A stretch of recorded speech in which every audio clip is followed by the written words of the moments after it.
everyone, I'm Lindsay. I'm Dusty. We are Find the Denmarks.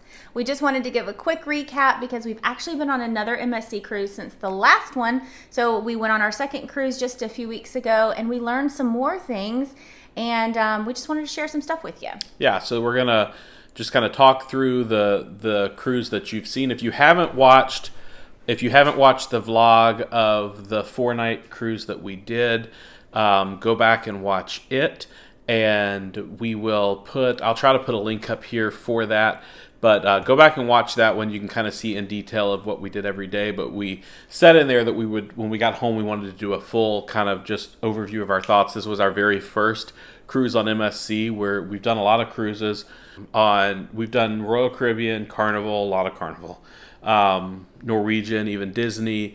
But this was our first on MSC, so we wanted to kind of give a seasoned cruiser but new to MSC perspective, because I know there's a lot of that out there. We had a lot of our friends ask us what it was like, so this is just kind of a recap of that. And then, like Lindsay said, since that cruise, which was only just a couple months ago, we did one more little 3-night on MSC on the same ship back on the Meraviglia. We didn't video anything. We went with some family on that one, and so we kind of have more thoughts. Yep. So just gonna kind of talk through our thoughts just in a little short video. Yep. Here. So and honestly, overall, like we mentioned in our other videos, we had a great experience on the ship. The ship is beautiful. We probably one of the nicest ships, as far from a ship perspective, one of the nicest ships we've ever sailed. It is, and their private island, Ocean Cay, is gorgeous. Honestly, there's not. I mean, we've been on a lot of different private islands, and there's not much that competes with it. So no, I think it may be my favorite private island. Royal Caribbean, Perfect Day at Coco Cay it's nice. It's definitely what I would compare it to the closest, except for the whole theme park side to that. But with the water park and everything, but that's a separate admission, so it's hard to kind of compare that side. But when you're comparing the spread out and the water aspect quality of it, there's no pool though. There is no pool. And I want to pin this, and we're going to talk about this in a few minutes. If I have any brides watching, anyone that's planning to get married, and you've seen pictures of the private island of Ocean Cay, there is a wedding pavilion there. And I just want to touch on that just for a minute, because we have a lot of experience already with the wedding pavilion, the wedding side of MSC, that we can share with you. So if you're thinking about getting married, I'll share a little info on that in a few minutes. But I think we just want to basically tell you about a couple things that happened on this past sailing, which was in February, right? Right at the beginning. It was March 2nd when we left. Yeah, sorry. Okay. That's when we were there. Yeah. But one thing I will start with. Here's where we'll start. We talked about the dining room food in our 4-night cruise. You'll see we only went to the dining room twice. We were like, yeah, it was meh, not good, not terrible, not good, not Not kind great. of a thing. Mm-hmm. This time, completely different experience. It was great. And I think we're going to back up a little more. When you book MSC, very different from all the other cruise lines, you also, besides picking your room, interior, ocean view, balcony stateroom, you book an experience. Right. No other cruise line does this. It's very different. They have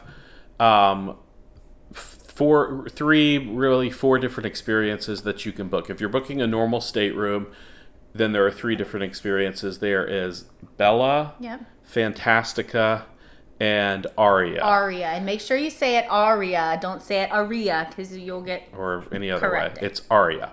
So Bella, Fantastica, and Aria. Those experiences come with different perks and privileges. Bella is the base experience. That's going to get you on the boat the cheapest or the least expensive. All of the experience, even down to Bella, come with your normal basic cruise experiences. Everything's going to come with your main dining room included, buffet included, your room, your stateroom steward, all of the normal things. You start getting into extras, and you can, a quick Google search will show you these. We're not going to go into all the details of the different ones. But I know when you go up to Fantastica, which is the middle one, you get waived breakfast delivery fees. There's a $3 and some odd fee for breakfast delivery with Bella that's waived with Fantastica. Yeah, with Bella, you don't get to choose your room location. So think of when you're booking Royal or Carnival, like guaranteed balcony kind of a thing where you don't know where your room's going to be. You have to go up to Fantastica to pick your room location, things like that. When you get up to Aria, you get additional perks. You get priority boarding. You get access to the spa. What was it called? The thermal suites in the spa, which on this ship was quite nice, quite a perk. I mean, they had a lot of saunas, like more saunas than I've ever seen. Hot, cold, steam, dry, in between, lots of different whirlpools, features. all kinds of that whole area was huge, that you got access to with the spa. You can buy a pass for that was like $130 for the 3-night cruise, but it was completely included, full access while the spa is open with Aria. So I guess you have to say we booked Aria on the 3-night cruise. Not so much just because we wanted to, but that was all that was available when we booked last minute. It also includes, Aria is the only way to have like a My Time or Anytime dining. So we ate in a different dining room when we booked the 3-night cruise. Right. When you have Fantastica, you get to choose your dining time. When you have Bella, you don't get to pick your dining. You get whatever you get. Mm-hmm. Yeah, get what. And they honestly, I listened to several people at guest services asking if they could change. They had medical issues. Even like one was like, I'm a diabetic. I can't eat at 9 o'clock at night. They are very strict about that. Bella, they will not let you change. No, they told them, well, you can go to the buffet, and that's an option for you always, of course, because it's open. But right. So all that to say, we were in a different dining room than we were on the 4-night cruise, but it was literally, we walked past our dining room from the 4-night one to get to the dining room on the 3-night one. It was on the same deck, so they had to have shared a kitchen. Mm-hmm. But our dining experience was dramatically different. Right. The food was better. The service was 10 times better. Of the 25 plus cruises I have been on, this server, his name was Chris, without an H, CRS, was in the top 3 best dining room servers I have ever had on a cruise. And yes, I told the maitre d' and put it on my survey and all of those things for Chris. He was absolutely fantastic, to the point of one night they on the Italian night, they have calamari on the starter menu, and all of us wanted calamari. Instead of just bringing out the small plates of calamari, he brought out massive giant bowls, like you would if you were at a regular land-based restaurant and order like a shareable appetizer. He brought out several big plates, because there were eight or 9 of us, for the table, like to share, and they were hot. It was like I don't know if he went to the kitchen and asked them to drop some in a fryer or what. Yeah. But they were hot and fresh. It wasn't like it was. He was way over and above everything he did, and all of our food was great. So take that for what it's worth. The food can be meh, or it can be really good. We talked about that before, between different Carnival ships. Yeah. It can range greatly between food quality. So one thing I do want to touch on, you mentioned, now we booked Fantastica the first time, or Bella? Fantastic. Okay, so we were not the bottom experience, we're the one up. And this time we were one more up to Aria. And of course there's Yacht Club above Yacht that. Club, which we haven't talked about. That's a whole different thing. That's more than just an experience. They call that like a ship within a ship. Your room is in a private area of the ship. You have to tap into, you have your own elevators. You have a butler. You have your own restaurant. You have, it's essentially like booking concierge level, very high touch, a whole different experience. And someone who goes on these cruises and sails Yacht Club has a completely different sailing experience or vacation than someone who goes, even when you're on the private island, you have a whole separate area of the island that's just reserved for you. So it's really hard to compare that with anything else. And it's of course significantly more expensive than booking a regular room on the ship, but it is it's not it's not like super crazy. No. So let's segue into the things that we did notice on this cruise that were less than great. And I'll be the bad guy. I'm always the picky one. I'm the bougie one. So I will talk about a few things that I noticed. Now, like Dusty said, we had 8 or 9 people with us, family and friends. So we had 3 or 4 different cabins. And all of us booked Aria. We were all booked. I'm sorry. Aria. Yeah, Aria. So we were all excited, and it's silly to get excited about this kind of thing, but when you see on the website the different offerings for each experience level, you do kind of get excited because it's fun. So one of the things, two different things they offer for Aria is you get a pillow menu, which I was really excited to see the pillow menu. I wanted to be able to choose the different pillows. I thought that was fun. It was just a different touch. And then the other thing was you were supposed to get Prosecco and chocolates in your room. I don't drink Prosecco, but I would have loved to have the chocolates. So the rest of our group did get the Prosecco and chocolates. We all got our robes and our slippers, which those were very nice. Robes and slippers only come with Aria. And we got to take our slippers home. Don't take the robes home. They're going to charge you for that. But we never got the Prosecco and the chocolates, and none of us got the pillow menu. And the funny thing was, when I went to guest services to ask them about the pillow menu and the chocolates, they were completely stumped. Like they acted like they had no idea what I was talking about. So, and that's one of the things that I've noticed as a common theme with MSC. It's almost like one hand doesn't know what the other hand's doing. Things like that are just kind of frustrating. Another thing is I don't know if we mentioned this in our other videos, and we've actually seen this on other blogs about the juices being out. So in the buffet, it's so common for the juice machines to just be completely empty, like all the time. There may be one little push thing that works, that's full at a time, and you have tons of people there trying to get drinks, and all there is water, and that's if there's cups. If there's cups.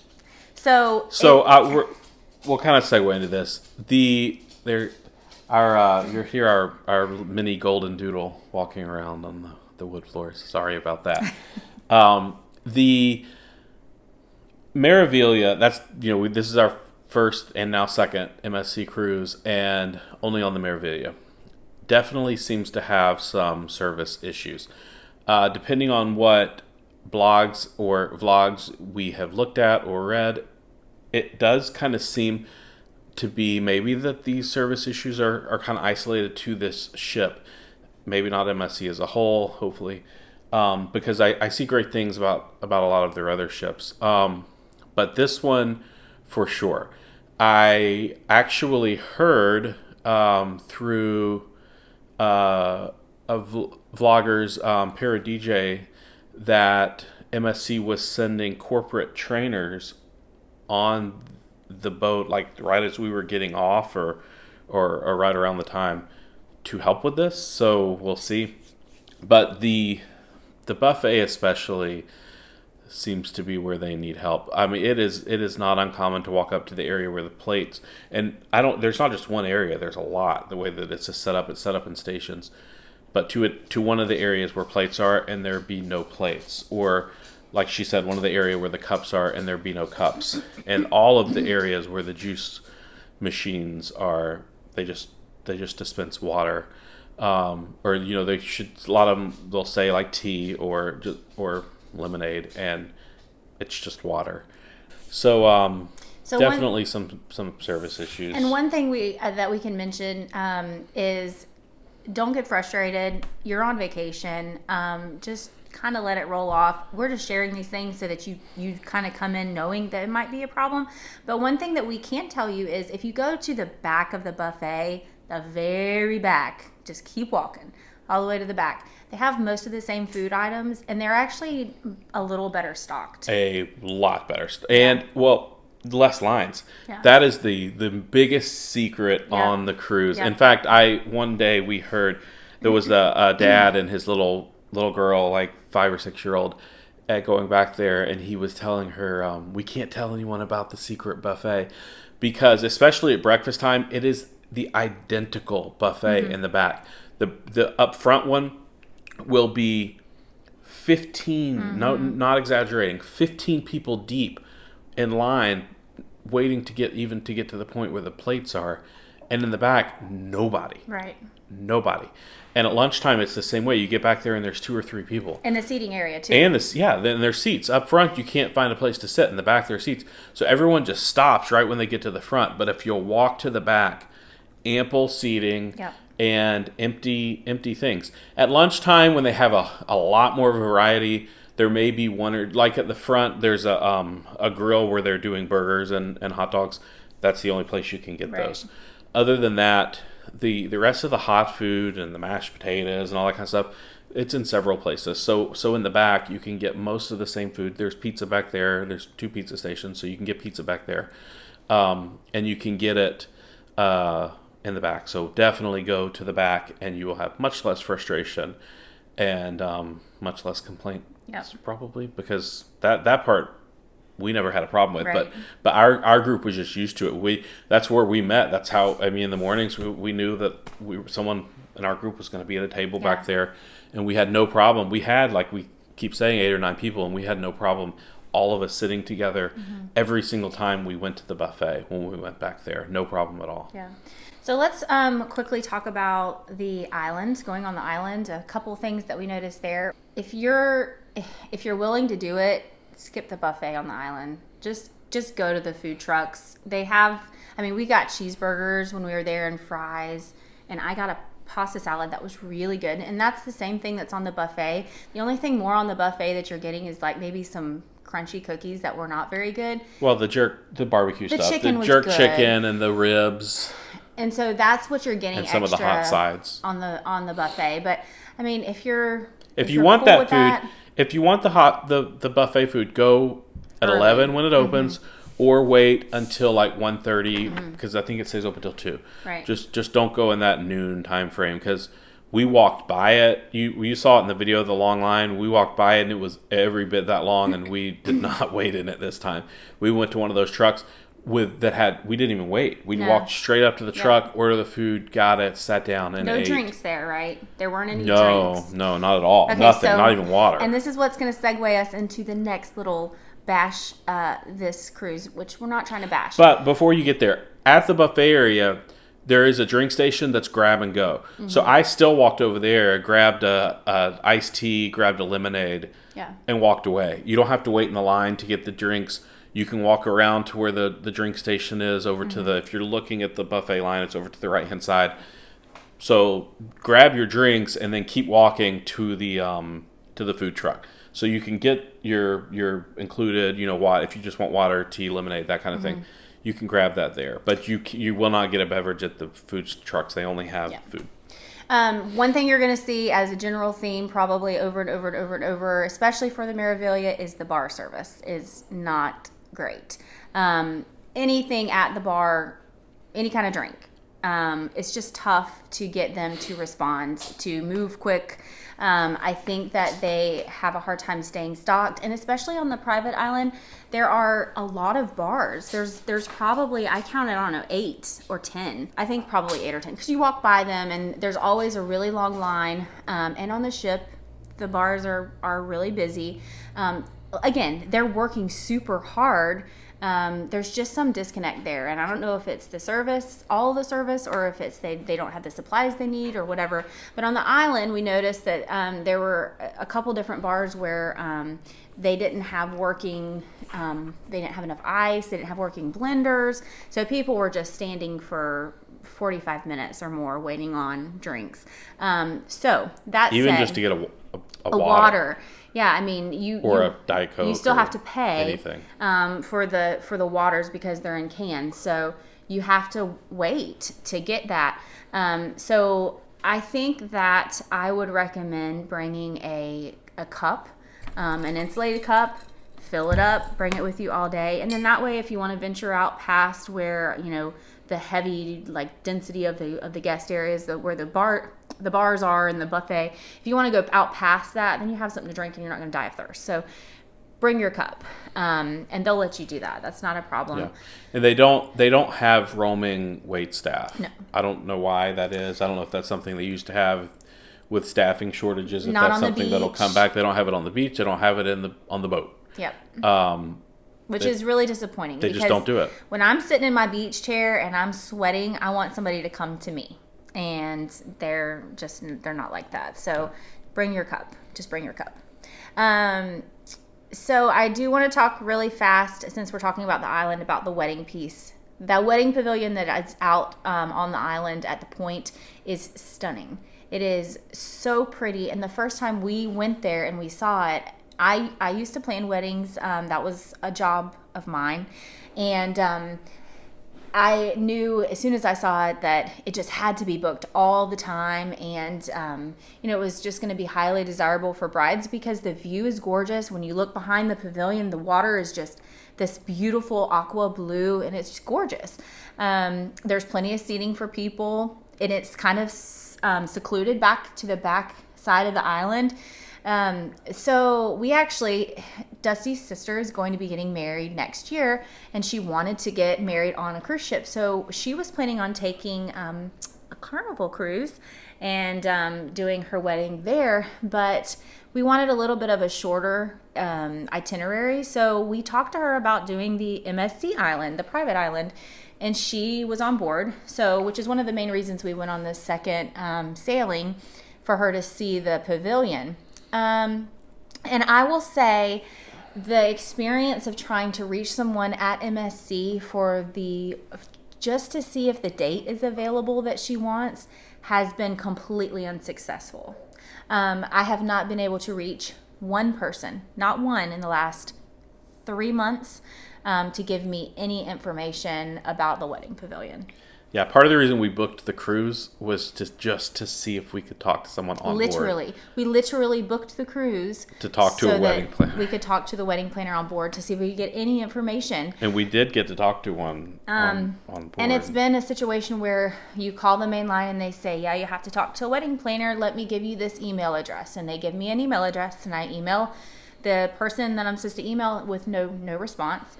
I'll try to email again, no response. I've called back in. They've given me different phone numbers. They just pass me around to different people. So it's just super frustrating. But here is a little tag. I will, if anyone is watching that would like some information about weddings on the private island, I have found a contact. And I can give you some good information. So if you want that information, just comment below and I'll get it to you. So overall, though, I think for this it sounded like a lot of negative, but it's really just to make you aware, because knowledge is power. If you know what to expect, what to do going in, it's going to help you. Before we wrap up, we did want to let you know, because we were wondering, you saw us go to the Cirque du Soleil style show, or it was the Houdini, right. House of Houdini show. When we went on the 3-night one, we went to the other Cirque du Soleil show, which was called Rock Circus. If you want to know which one is better, House of Houdini. Yes. By a mile. 100%. Oh my goodness. I almost felt bad that we took our family and our friends to the other one. I mean, it was all right. But I really, I genuinely enjoyed House of Houdini. And I kind of was sad I would have liked to have seen it again. Yeah. And I really hate that they didn't get to see it because the other one, not good. It just wasn't. I mean, they did some of the tricks in the air and all that, but it had no storyline. It was just songs and people flying around. I mean, they're talented. And they're strong. And they do things that I couldn't do. So I'm not downing the actors. It's just there's no story to it. And I like a show with a story. Yeah. And to compare the two shows, House of Houdini, I think is better, in my opinion and in her opinion. 100%. And yes. So, and if you disagree, that's okay. You don't have to be right all the time. But anyway, if this sounded like a lot of negative, it's not really meant to be that. It's just to keep you, just to to give you some information so that you're informed, so that you know kind of what to expect. The Meraviglia is very shortly going to New York, and the Seaside is coming to Port Canaveral. I'm hoping maybe we're going to be able to get on the Seaside in May, so we'll be able to let you know how that is. Coming up here in just a couple weeks in April, we're going to go on the Harmony of the Seas, so we will be vlogging that one. Yep. That'll be our second official cruise vlog, so we'll show you all about that one. That's a 7-night cruise. And that will be our very first Oasis class ship. Oasis class. We're looking forward to that. Our son Holden will be with us on that one. Holden went with us on this. He enjoyed it from a 12-year-old's first perspective. The kids club for 12 years old, you don't have to register. It's just come and go, and not just like check yourself in, check yourself out. There was no registration. It literally is just come and go. They did have organized activities, so there was a schedule, but there was no like registration. He enjoyed the things that he went to, and he enjoyed the ship. So he had a good time, and he liked all of the virtual games and stuff that he did, the racing simulator and all that stuff that we did as well. But he had a good time. But Harmony of the Seas in April, maybe Seaside in May, working on that. But and then Meraviglia is going to New York. But like we said at the end of the day, it's a cruise, right? And so we had a good time both times. The second time going, it's always fun to be with your people, and so. Yeah. We had a blast both times. I would certainly do it again. There was nothing that would keep me from going back. But it was nice on this second one, knowing to go to the back of the buffet, knowing what to expect and how to kind of maneuver around it, helped. And everyone that we went with said that they had a great time. They would go again. And they were all people who have been on lots of cruises too. So next up from us, I actually did a girls trip just last week. So we'll be sharing some thoughts about that. Normally we do just family travel and travel with children because that's who we are. And this was not a cruise. This was not a cruise. This was just a girls trip that we had so much fun on. And we packed a lot into just a few days. So I'm going to share some info. If you have some girlfriends you want to take a trip to Georgia with, this would be a good itinerary to follow. So that's going to be coming up in the next few weeks. Up to the North Georgia mountains. Yep, absolutely. All right. See you later. See you later. Give a little recap since we last did a release. That's a little much. Okay, you got to lay down.